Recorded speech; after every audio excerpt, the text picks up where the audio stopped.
Hi, I'm John Sicotte, executive editor of the Brewer magazine. Thanks for joining us for another Brewer magazine video podcast. And I say that with a smile because it's going to be audio only for this episode because of technical difficulties. Had a great chance talking with Mark Beaver of Saucy Brew Works in Cleveland, Ohio. We worked on a story for the next issue of Brewer, which we just finished up last week. It should be in mailboxes coming out here, coming out soon, the May-June edition. And one of the stories that we worked on is called The Data You Need to Better a Sales Program. And Mark gave us some great insights. Unfortunately, could not get the video to work, so we jumped on the phone, recorded it, and I wanted to share it with you right now. Like, what are the important parts in defining the responsibilities of territory and target accounts for a sales position, and what kind of roles do you guys have at Saucy right now when it comes to sales reps and account managers and sales managers? Yeah, so it's kind of an interesting demographic for us. Over the last couple of years, especially the last couple of months here, we've really reorged and changed how we've looked at sales. I think one of the things that is problematic in the craft industry as a whole is having people as sales managers to just hit accounts and not do it in a meaningful way, and to not actually build relationships with those buyers, be it a bar or a grocery store, off-premise to on-premise. And so I think the one thing that we have done is, taking that a step further of having our salespeople be, more than just that guy who's popping in and giving people stickers and dropping off his card in the can, to really identifying key accounts that matter, working to build a relationship with those buyers, especially in the grocery. And not to go off on a tangent, but COVID showed everybody that off-premise is one of the most important places to be. The on is getting more and more challenging. Loyalty, not so much loyalty, but saturation of the market has made sticking in a on-premise account difficult. But where you have opportunities in the off-premise, you can really speak to a customer a little bit easier. You can have accounts that stick a little bit easier, but that's often the same spot that salespeople struggle to penetrate. And so we've implemented, Retail Sales 101 is what I call it, which is a deep dive into an empathetic way of selling to retailers, where you actually ask a lot of questions, you see what they need, and offer items that fit their need rather than just selling to what's on your sell sheet per se. But then kind of taking that to the next step forward for us is these salespeople also have to be captains of their territory. And so my sales team has really dived into a analytical approach as well, and using VIP and Nielsen IRI to look at a category outright and then guide our wholesalers into making educated decisions based on our products as well. So I think a lot of craft breweries out there have guys seeing as many accounts as they can, but not doing it in a meaningful way, and then not interacting with the wholesaler in a meaningful way. And that's something that, over the last couple of months here, my team has gotten much, much better at understanding syndicated data, and then being able to use that data to drive our wholesaler and say, hey, here's the why of what we're doing, and then here's what we're going to do to support it, so that our wholesaler is walking, lock and key with us to get what we think is important done, rather than, we're going into stores selling one thing that they have different on their priority books. We're very much aligned as one team, and I think that's been a big change for us this year. Nice. Is that change? I mean, have you had the opportunity to bring in new people, or is this kind of something that you're working with the team that you guys already have in place? Yeah, so I'm a firm believer that if you can sell, you can be taught to sell better. If you can't, you can't. My team can sell, and we're making them better. So currently, we haven't had the need to bring in more people. We're taking the guys that we currently have on staff, and we're elevating them. Nice. When it comes to, especially when you're coming into something like this and you've had some background, have you, and like you said, you've made some changes already. Was it things to help motivate, make and help support what they're already doing, and like you said, make them even better salespeople? I mean, how are you doing that as a manager, and what have been some of those key things that you've been able to change that you've seen a positive impact in so far? Yeah, so biggest point, I talked to some of our investors about this the other day, is really identifying what our true priorities are. I think a lot of craft breweries get caught up on the next hot thing without building a foundation of true core players within their portfolio. And that's the one thing that I've done with our team is really identify what's important to us. What are the top 3-4 packages that really matter?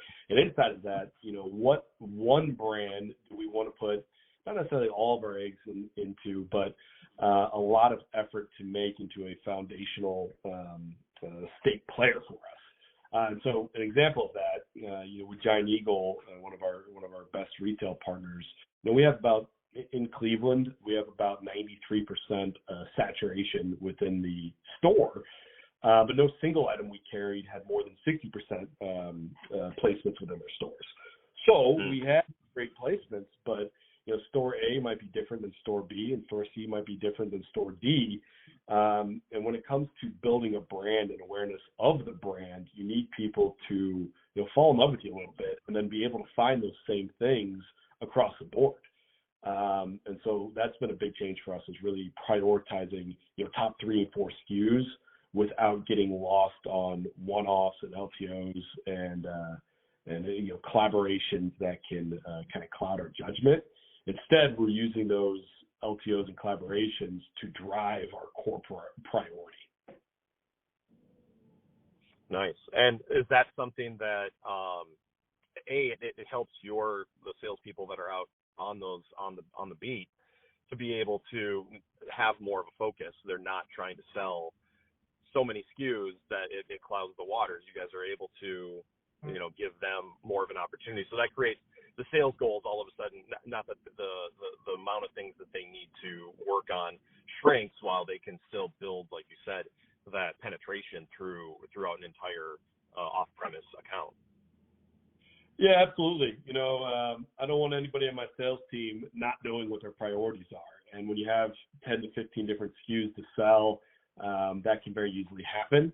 And I've been through that in the past. If you ask anybody on my team, Matt Gosher's my Columbus sales manager, Sam Shoup is my Cleveland manager, and Joe Adams is my Cincinnati manager, Southwest Ohio manager. If you ask any of those 3 people what our priorities are, it's build Juicy ASAP to a foundational state player, drive our variety pack into as many retailers as we possibly can to get that demoing aspect of our business, and then chase our Imperial IPA behind that while supporting with seasonals and LTOs. So they will be able to recite that from day one. And that's one of the biggest changes that we've had. Is in the past, it's very much been, hey, every 2-3 months, we're going to have a new seasonal and LTO. We need to get that on the floor. So that's our priority. And really changing that to those are designed to elevate our priorities instead, where, hey, if you want to bring in this LTO, you also have to carry a Juicy ASAP, and drive Juicy ASAP is what's going to make us a top performer in the state. Gotcha. Now, when it comes to sales performance indicators, how do you guys monitoring those? Is it a weekly thing? Do you have set weekly goals, monthly goals, certain sales goals? Is there a time frame, timeline, or is it based on volume? How do you guys find success, and have you seen that or had to change it in the past? Yeah, so I rebuilt our entire bonus structure. Our bonus structure before I got here was for the most part built on total volume goals, which is why those LTOs were more of a priority, right? You could pick up quick volume by selling LTOs and try to hit your bonuses. We adjusted that to a quarterly total bonus, which includes a volume piece, but also a targeted distribution piece, growing our core brand, and then also a activity-based portion of that, which is getting in the market, doing demos in grocery stores, doing tap takeovers, getting beer of the month features, really penetrating those accounts. We do that quarterly, But on top of that, there are weekly things they need to accomplish. Right? They need to see X amount of counts each week. They need to report to their retailers or their wholesalers on what it is they saw in the market, what opportunities are coming down the pipeline, and looking at their inventory to make sure that they have enough for upcoming programs, or if there's any pinch points, a product that's running long, that we address that today rather than waiting until a product gets to a code date and we run into some other issues. So they have a quarterly base, but those quarterly goals wrap up into weekly targets, if that makes sense. Yeah. And obviously, when it's laid out like that, it gives someone an indication of what's expected of them.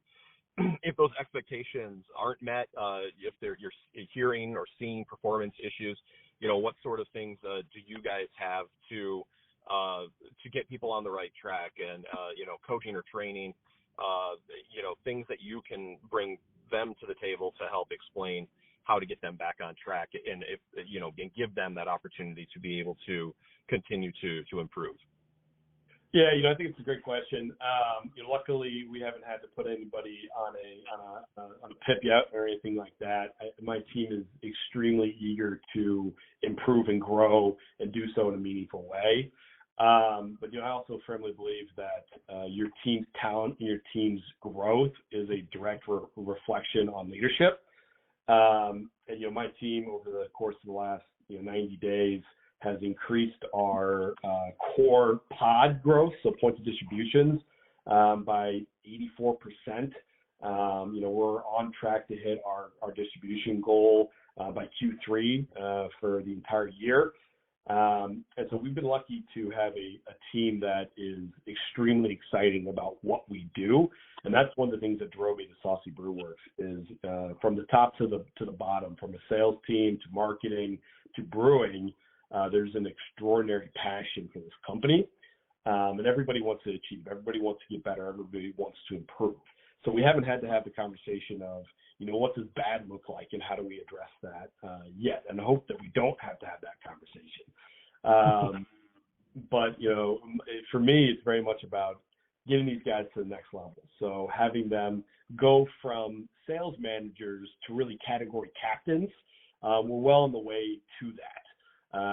Before I got here, the team had a fundamental understanding of VIP and how to look at some data, but now they're really starting to figure out how to manage their wholesalers, what gap reports look like, how to target certain accounts and drive our wholesaler. And then beyond that, they're starting to look at syndicated data, so Nielsen and IRI, and understand what the category looks like outright.